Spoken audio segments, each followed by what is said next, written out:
من الشیطان الرجیم بسم اللہ الرحمن الرحیم کل نفس ذائقۃ الموت ثم الینا ترجعون صدق اللہ وصدق رسولہ النبی الامین المختار الکریم ونحن علی ذلک لمن الشاہدین والشاکرین والذاکرین الحمد للہ رب العالمین۔ آئیے بارگاہ رسالت مآب صلی اللہ علیہ وآلہ وسلم میں ہدیہ درود و سلام پیش کر لیں اور پڑھیں۔ اللہم صلی علی سیدنا شفیعنا و حبیبنا و مولانا محمد وبارک وسلم صلاۃ و سلام علیک یا رسول اللہ صلی اللہ تعالی علیہ وسلم۔ کوئی گل باقی رہے گا نہ چمن رہ جائے گا، کوئی گل باقی رہے گا نہ چمن رہ جائے گا، بس رسول اللہ کا دین حسن رہ جائے گا۔ اور ہم سفیر و باغ میں کوئی دم کے چہچہے، ہم سفیر و باغ میں کوئی دم کے چہچہے، بلبلیں اڑ جائیں گی سونا چمن رہ جائے گا، بلبلیں اڑ جائیں گی سونا چمن رہ جائے گا۔ اور اطلس و کم خواب کے کپڑوں پہ نازا کیوں تو ہے، اطلس و کم خواب کے کپڑوں پہ نازا کیوں تو ہے، اس تنے بے جان پہ خالی کفن رہ جائے گا، اس تنے بے جان پہ خالی کفن رہ جائے گا۔ معزز سامعین ذوی احترام، مجھ سے پیشتر محب گرامی قدر مفتی محمد منور رضا صاحب قبلہ مدث لہ العالی والنورانی اپنے ملفوظات سے ہم سامعین کے قلوب اور اذہان کو منور اور مجلہ فرما رہے تھے۔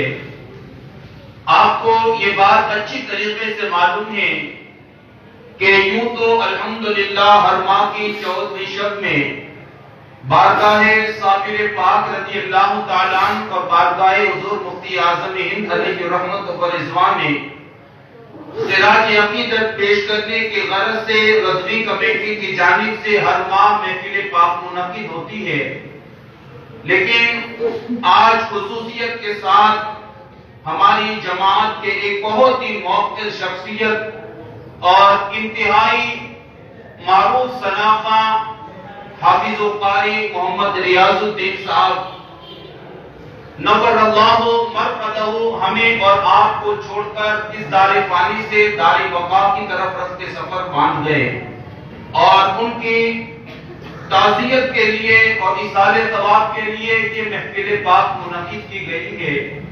میں قاری صاحب کے حوالے سے بس اتنا کہوں گا، الحمدللہ آپ کی دعاؤں سے کثیر علماء اور کثیر نعتخوانوں سے ہم نشینی کا شرف بھی حاصل ہے اور ملاقات کا بھی شرف حاصل ہے، لیکن میں قاری صاحب کے حوالے سے اتنا ضرور کہوں گا کہ جو ادب اور احترام علماء اور سادات کا قاری ریاض الدین کے پاس نظر آتا تھا وہ کسی اور کے پاس ہمیں دیکھنے کو نہ ملا۔ انتہائی خلیق، انتہائی ملنسار، رفتار اور گفتار کے اعتبار سے اس قدر منکسر المزاج تھے کہ بڑے تو بڑے، چھوٹے بھی اگر ان سے سلام کرتے یا اگر ملاقات چاہتے تو بہانے نہیں بناتے تھے کہ سفر کر کے آیا ہوں، تھک گیا ہوں اور میں مل نہیں سکتا، بعد میں آنا پھر نہیں، بلکہ جب بھی کوئی جاتا اتنے ملنسار اور منکسر المزاج کہ آنے والے کے لیے ملاقات کا وقت نکال دیتے، اور ہر مسلمان کے لیے، ہر سنی صحیح العقیدہ کے لیے ان کے پاس وقت تھا اور ان سے ملاقات کرتے تاکہ آنے والے کے دل میں خوشی داخل ہو جاتی اور اللہ اس کے رسول کی رضا انہیں نصیب ہو جاتی۔ یہ انتہائی منکسر المزاج تھے، اور یقیناً اللہ تبارک و تعالیٰ نے جو شان اور جو عظمت آپ کو عطا فرمائی تھی، آپ دیکھیں نا، اگر یہاں تو کسی کے چند ماننے والے ہو جائیں تو اس کے آسمان پر نگاہیں ہمیشہ لگی رہتی ہے، چند ماننے، وہ عالمی شہرت یافتہ۔ میں کہتا ہوں ہماری جماعت کے ایک مخلص عالم دین حضرت علامہ قمر الزمان خان صاحب اعظمی مدث لہ العالی، جن کے مثال پر آنسو بہائے آپ خود اندازہ لگا سکتے ہیں کہ وہ ان کے نزدیک کتنے محبوب اور کتنے پیارے تھے۔ ہم اللہ کی بارگاہ میں یہی دعا کرتے ہیں اللہ تعالیٰ ان کی بال بال مغفرت فرمائے اور اللہ انہیں غریب کے جنت فرمائے، غریب کے رحمت فرمائے، اور اللہ تبارک و تعالیٰ ان کے قبر کو جنت کے باغوں میں سے ایک باغ بنائے۔ میں اصل عنوان کی طرف آؤں اس سے پہلے ایک حدیث پاک آپ کو سنا دوں تاکہ ہمیں پتہ چل جائے، چونکہ آپ کا انتقال ایک سفر میں ہوا، جو سفر خود کے لیے نہیں کیا تھا، نہ کاروبار کے لیے کیا تھا، نہ تجارت کے لیے کیا تھا۔ ان کا سفر مصطفیٰ جان رحمت کی نعت سنا کر لوگوں کے دلوں میں عشق رسول کی شمع کو جلانا تھا۔ ان کے سفر کا مطمع نظر اور ان کے سفر کا مقصد لوگوں کے دلوں میں عشق رسول کی شمع کو روشن کرنا، اس لیے انہوں نے اتنا طویل سفر کیا ہے۔ حدیث پاک سنا دوں، حضرت عبداللہ ابن عمر رضی اللہ تعالیٰ عنہ سے یہ حدیث پاک مروی ہے، کہتے ہیں مدینہ منورہ میں ایک بندے کا انتقال ہو گیا، آقا کونین صلی اللہ علیہ وآلہ وسلم کو اطلاع دی گئی، یا رسول اللہ علیہ الصلوۃ والسلام فلاں بندے کا انتقال ہو گیا ہے۔ میرے رسول نے فرمایا ٹھہرو میں نماز جنازہ کے لیے آتا ہوں۔ آقا کریم صلی اللہ علیہ وآلہ وسلم نماز جنازہ کے لیے تشریف لائے اور حضور نے نماز جنازہ پڑھائی، اور جب جنازے سے فارغ ہوئے تو اپنے صحابہ کی طرف متوجہ ہو کر کے کہتے ہیں میرے صحابہ یہ بندہ مدینہ ہی میں پیدا ہوا تھا؟ ہاں یا رسول اللہ، اس کا پیدائش اور اس کا وطن مدینہ ہی، یہی پیدا ہوا تھا، یہی پیدا ہوا تھا۔ میرے رسول نے فرمایا کتنا اچھا ہوتا کہ اس کا انتقال اپنے وطن سے دور ہوتا۔ توجہ کیجئے گا، حضور نے فرمایا کتنا اچھا ہوتا کہ اس بندے کا انتقال، اس بندے کا انتقال جس کی ہم نے نماز جنازہ پڑھی ہے، اس کا انتقال اپنے وطن سے دور ہوتا۔ صحابہ نے عرض کیا یا رسول اللہ علیہ الصلوۃ والسلام اس میں کیا مصلحت ہے؟ انتقال یہاں ہوا، اگر دور انتقال ہوتا تو کیا مصلحت تھی اور اس میں فائدہ کیا تھا؟ میرے رسول نے فرمایا سنو، جس بندے کا انتقال اس حال میں ہوا کہ اس کے وطن سے دور اس کا انتقال ہوا، دوسرے وطن میں انتقال ہوا، دوسری جگہ انتقال ہوا، حضور نے فرمایا سنو، اس کا فائدہ یہ ہے کہ اللہ تبارک و تعالی اس کے وطن سے لے کر کے جہاں اس کا انتقال ہوا، جہاں انتقال ہوا، فرمایا اگر وطن میں نہیں دوسری جگہ انتقال ہوتا ہے تو جو مسافت وطن اور مرنے کی جگہ میں ہوتی ہے، میرے رسول نے فرمایا قیامت کے دن اللہ جنت میں اتنی وسعت کا محل بندے کو عطا فرمائے گا اور اتنی وسیع جگہ اللہ عطا فرمائے گا اگر کوئی بندہ اپنے وطن سے دور انتقال ہو جائے۔ آپ سوچیں قاری صاحب کے حوالے سے اور ان کی عظمتوں کے حوالے سے ہم اور آپ انڈیا کی بات کر رہے ہیں، آپ تصور کریں کہاں راجستھان اور کہاں لندن۔ آپ سوچیں اللہ کی رحمت اتنی وسیع ہے کہ یہ ایک نہیں بلکہ کروڑوں بھی اگر اتنے انتقال ہو جائے نا، اللہ کی رحمت میں کبھی کمی نہیں آئے گی، بلکہ اللہ ایک دینے والے کو 700 گنا بلکہ کبھی بے حساب بھی عطا کرتا ہے۔ ہم اللہ سے یہی امید کرتے ہیں اور قاری صاحب کے لیے دعا کرتے ہیں اللہ تعالیٰ انہیں جنت الفردوس میں اعلیٰ مقام عطا فرمائے اور اللہ تعالیٰ ان کے پسماندگان کو صبر جمیل کی توفیق دے اور اللہ رب العزت انہیں اجر عظیم سے مالا مال فرمائے۔ ایک مرتبہ درود پاک پڑھیں، اللہم صلی وسلم وبارک علی سیدنا و شفیعنا و حبیبنا و مولانا محمد وبارک وسلم صلاۃ و سلام علیک یا رسول اللہ صلی اللہ علیہ وسلم۔ معزز سامعین حضرات، خطبہ مسنونہ کے بعد قرآن مقدس کی ایک مشہور اور معروف آیہ کریمہ کی تلاوت کی ہے۔ تقریباً ہمارے علماء جب ایسی محفلیں منعقد ہوتی ہے زیارت وغیرہ کی تو عموماً اپنی تقریر کا عنوان اس آیہ کریمہ کو بناتے ہیں، جس میں اللہ تبارک و تعالیٰ فرماتا ہے کل نفس ذائقۃ الموت، ہر نفس کو موت کا مزہ چکھنا ہے، ثم الینا ترجعون، اور پھر پلٹ کر کے انہیں ہماری ہی طرف آنا ہے۔ یعنی موت کا مزہ چکھنا ہے، چاہے انسان ہو یا جنات، امیر ہو یا غریب، کوئی آسرے والا ہو یا بے آسرے والا، جوان ہو یا بوڑھا، مرد ہو یا عورت، بادشاہ ہو یا اس کی رعایا کوئی بھی ہو، ہر وہ بندہ جو اس جام پینا پڑے گا. اسے ایک نہ ایک دن مرنا ہے, اسے ایک نہ ایک دن موت کا جام پینا ہے.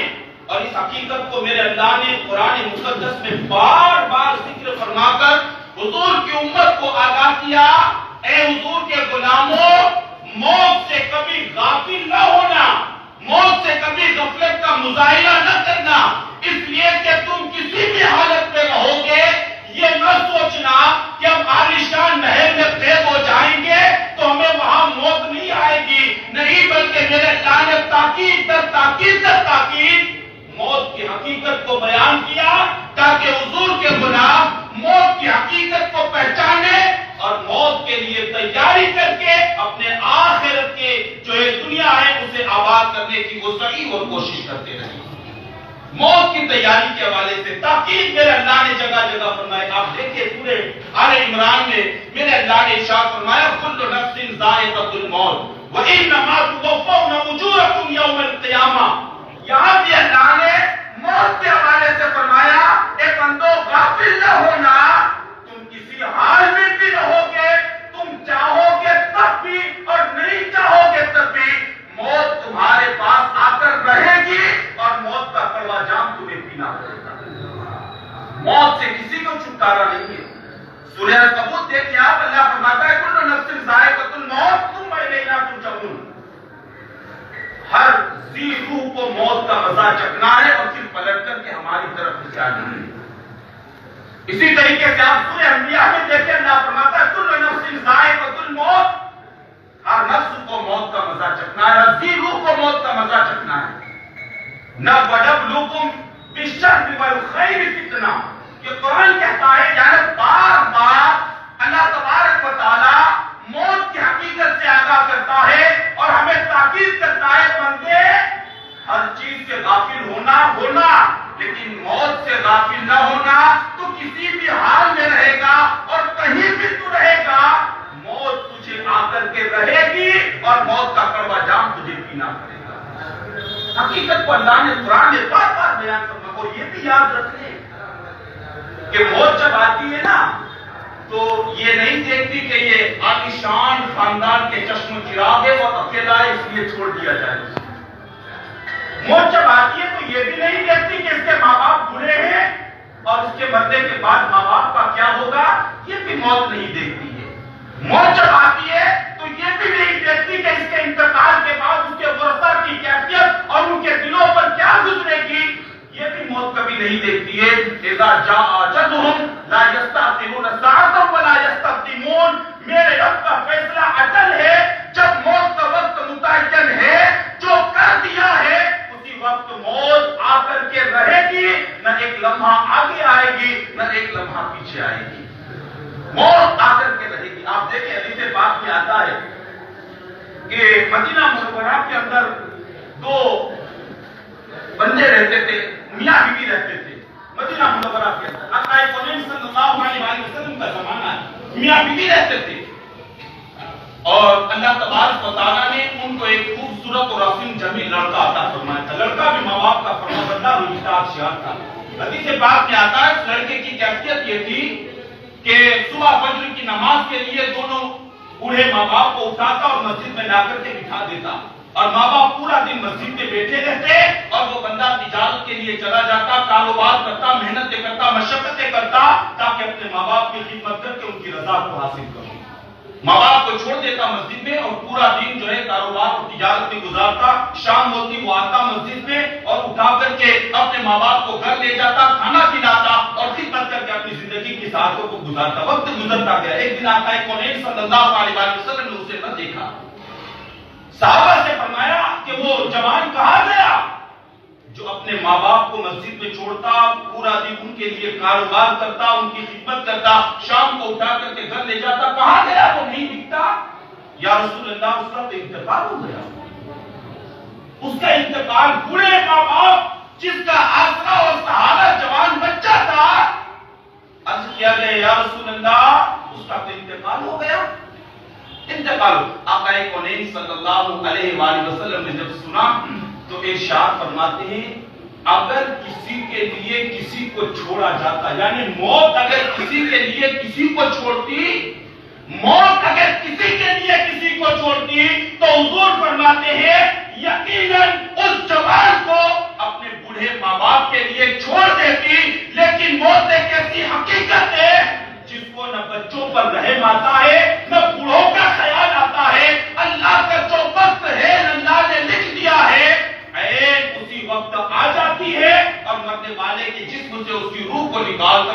جو ہے اسے آخرت کا مسافر بنا دیتی ہے.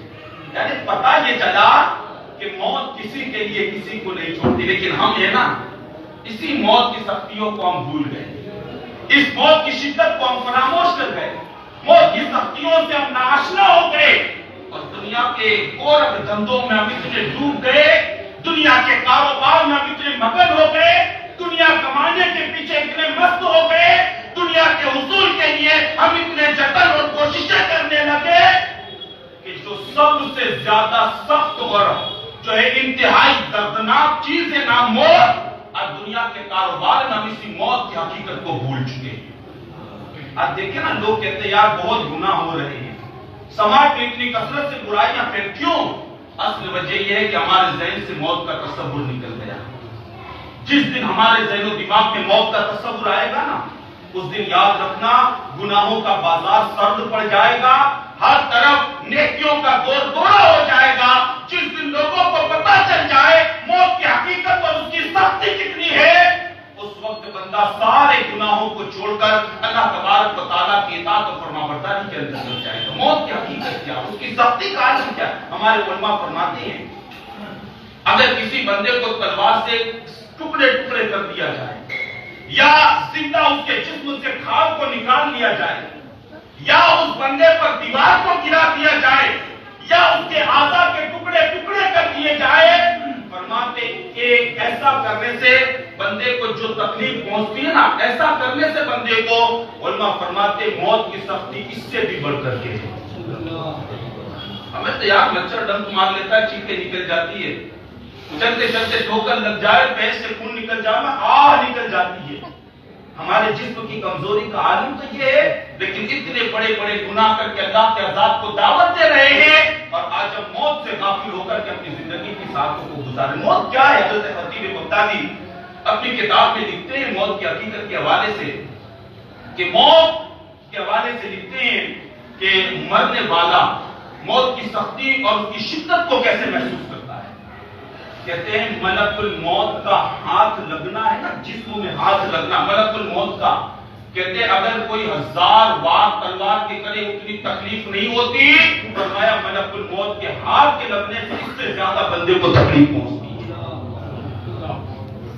بلکہ حضرت واصلہ تو یہاں تک کہتے ہیں ہاتھ لگانا تو بڑی بات ہے، موت کی سختی کا عالم یہ ہے، کہتے ہیں ملک الموت ہاتھ نہیں لگاتے، بلکہ اگر کسی کا سامنا ملک الموت سے ہو جائے تو فرمایا وہ سامنا کرتے ہوئے اسے اتنی شدت اور تکلیف ہوتی ہے کہ اگر اس کے جسم کو تلوار کے 1000 وار سے زخمی کر دو، جو تکلیف اسے تلوار کے وار سے نہیں ہوتی، اس سے زیادہ ملک الموت کے دیدار سے بندے کو پہنچتی ہے. ہم کیا سمجھتے ہیں؟ ہم رسول اللہ کے جنت رسول اللہ کی، ہم نے یہ سمجھ لیا یعنی والے کی جو ہے نیاز کر دو، چٹی شریف کر دو، یہ کر دو، وہ کر دو، ہماری نجات ہو جائے گی، ہم بخشے جائیں گے. ہمیں نماز کی ضرورت نہیں، ہمیں روزے کی ضرورت نہیں، ہمارے اعمال صالحات کی ضرورت نہیں. یہ ذہن جو ہم نے بنا لیا ہے نا، یہ ذہن نہ مصطفیٰ جان رحمت کی تعلیمات میں سے ہے، نہ یہ ذہن کسی بزرگوں کی تعلیمات سے ہے. ہم نے جو ذہن بنا لیا ہے، بڑی آسانی سے یہ کہتے ہیں نا شیر ہم رسول اللہ کے جنت رسول اللہ کی، ہم رسول اللہ کے جنت رسول اللہ کی. یاد رکھ لیں دوستو، ہم رسول اللہ کے ہونے کے لیے کربلا بپا ہوتا ہے، اکبر جیسا جوان بھی دینا پڑتا ہے، اصغر جیسا بچہ بھی دینا پڑتا ہے. جب کوئی یوں قربانی دے اور پھر کہے ہم رسول اللہ کے جنت رسول اللہ کی، تو اس کی زبان پر یہ کلمات بھی بڑے پیارے لگتے ہیں.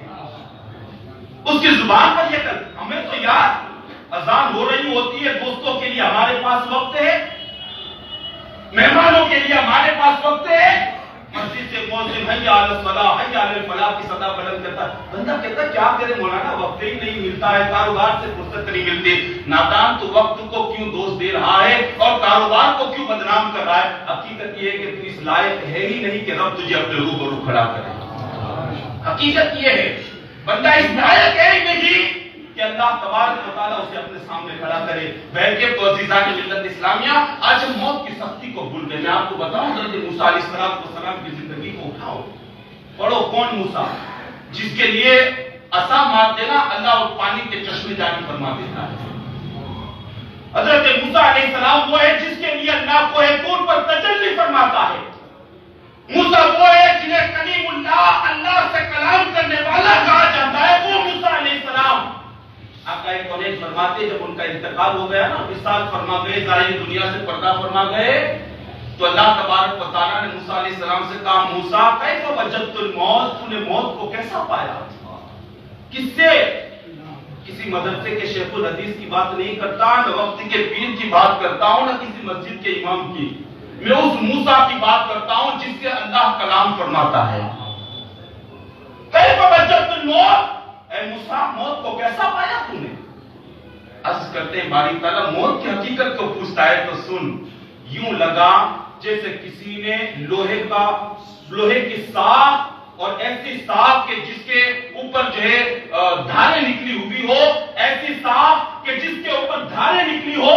فرماتے یوں لگا کسی نے وہ سلاخ جو ہے نا میرے پیٹ میں ڈال دی اور اس کا ہر نکلی ہوئی ساخ اس کے اندر سے میرے پیٹ کے ایک ایک نس میں چبو گئی اور کسی نے اس کو شدت سے کھینچ لیا.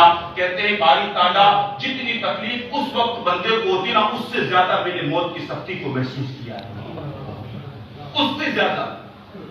حضرت ابراہیم علیہ السلام جنہیں جو ہے نبیوں کا باپ کہا گیا، نبیوں کا باپ کہا گیا، حضرت ابراہیم علیہ السلام کی مثال کے بعد اللہ نے فرمایا کیف وجدت الموت، ابراہیم موت کو کیسا پایا؟ اس نے کہا حضرت ابراہیم علیہ السلام بارگاہ رحمت میں عرض کرتے ہیں باری تعالیٰ موت کی حقیقت کو تو پوچھتا ہے نا. حقیقت یہ ہے کہ جیسے کسی نے کانٹے دار ٹہنیوں کو میرے پیٹ میں ڈال دیا ہو اور اسے طاقت اور شدت سے کھینچا ہو. فرماتے جتنی تکلیف اس وقت بندے کو ہوتی نا، اس سے زیادہ تکلیف میں نے محسوس کی. کہاں ہیں ہم؟ یہ ابراہیم و موسیٰ کی بات کر رہا ہوں. آؤ میں بتاؤں گا آپ کو وہ نبی کہ جو وجہ تخلیق کائنات بنے، وہ رسول کہ جس کے چہرے کی قسم اللہ قرآن میں یاد کر کے کہتا ہے والضحیٰ، اور اگر اپنی زلفوں کو بکھیرے تو قرآن کہتا ہے واللیل، اور اس کا حال یہ ہے کہ طبیعت سے کبھی کلام کرتا ہی نہیں. وما ينطق عن الهوى ان هو الا وحی یوحی، کہ کلام خدا کا ہوتا ہے اور زبان مصطفیٰ جان رحمت کی ہوا کرتی ہے. اس رسول کی بات کر رہا ہوں کہ اگر پتھر پر قدم رکھ دے تو حضور کے لیے اپنے لیے حضور کے لیے وہ موم بن جائے. میں اس رسول کی بات کرتا ہوں جو کھارے کنویں میں ڈال دے حضور کے دعا پہ دین کی برکت سے وہ کھارا کنواں میٹھے پانی میں تبدیل ہو جائے. میں اس رسول کی بات کرتا ہوں کہ اگر ڈوبے ہوئے سورج کی طرف اشارہ کر دے تو پلٹ کر کے آ جائے. چاند بڑی آب و تاب کے ساتھ چمک رہا ہو لیکن اشارہ مصطفیٰ پا لے تو چاند بھی دو ٹکڑے ہو جائے. میں اس رسول کی بات کر رہا ہوں کہ اگر حضور چاہے کسی کو جنت بھی عطا کر دے، حضور چاہے جس کو چاہے جو کچھ عطا کر دے. میں اس رسول کی بات کر رہا ہوں جن کی طاقت کا عالم تو یہ ہے کہ اللہ اکبر، مصطفیٰ جان رحمت صلی اللہ علیہ وآلہ وسلم کی طاقت اور قوت کا عالم یہ ہے کہ امام کہتے ہیں میں تو مالک ہی کہوں گا کہ وہ مالک کے حبیب. میں تو مالک ہی کہوں گا کیوں مالک کے حبیب، یعنی محبوب و محب میں نہیں میرا تیرا، یہ مصطفیٰ جان رحمت کی شان ہے. لیکن ہمارے علماء نے لکھا ہے، حضرت عائشہ صدیقہ رضی اللہ تعالیٰ نے حدیث کی راوی ہے، کہتے ہیں حضور کے جب آخری لمحات تھے نا دنیا سے پردہ فرمانے کے، دنیا سے تشریف لے جانے کے آخری ایام تھے، حضرت عائشہ کی گود میں مصطفیٰ جان رحمت کا سر اقدس ہے اور حضور کے سامنے پانی کا پیالہ پڑا تھا.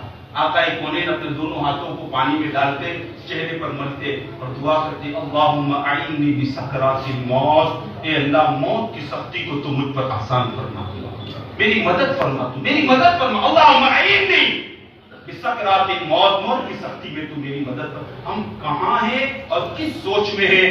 عزیزان ملت اسلامیہ یاد رکھ لینا، جیسے ہی جسم سے روح کا سلسلہ ختم ہو گیا نا، اس دن رشتے دار کہیں گے قبر کو اتنا مضبوط باندھنا کہ کہیں کھلی نہ رہ جائے، کہیں کھلی نہ. یہ دنیا کا دستور ہے. جس کے لیے ہم نے اپنی ساری زندگی کو برباد کر دیا نا، نہ وہ اولاد قبر میں کام آئیں گے، نہ وہ رشتے دار ہمارے قبر میں کام آئیں گے، نہ دوست کام آئیں گے. اعمال صالحہ کر لو، اگر اعمال صالحہ کر لیا نا تو اعمال صالحہ ہماری دنیا بھی آباد کریں گے، قبر بھی آباد کریں گے اور ہماری آخرت کو بھی آباد کر دیں گے. عزیزان ملت اسلامیہ، عرض کرنے کا میرا مطلب یہ ہے یار، دنیا سے چلے جانے والے تو چلے جاتے ہیں، کچھ وہ ہوتے ہیں جن کے جانے سے لوگوں کے چہروں پر خوشی آ جاتی ہے، اور کچھ وہ ہوتے ہیں کہ جن کے جانے سے ہزاروں آنکھیں نمناک ہو جاتی ہے. وہ زندگی نہ گزارنا کہ جائیں تو ہزاروں چہروں پر مسکراہٹ آ جائے، بلکہ ایسے ملنسار بن کر خاک ساتھ منکسر المزاجی کا مظاہرہ کرتے ہوئے اپنی زندگی کو گزارنا. ہم چلے جائیں لیکن ہزاروں ہاتھ اٹھ کر کے رب کی بارگاہ میں کہیں میرے کریم بڑا اچھا انسان تھا، مولا اپنے حبیب کے صدقے تو اس کی مغفرت فرما.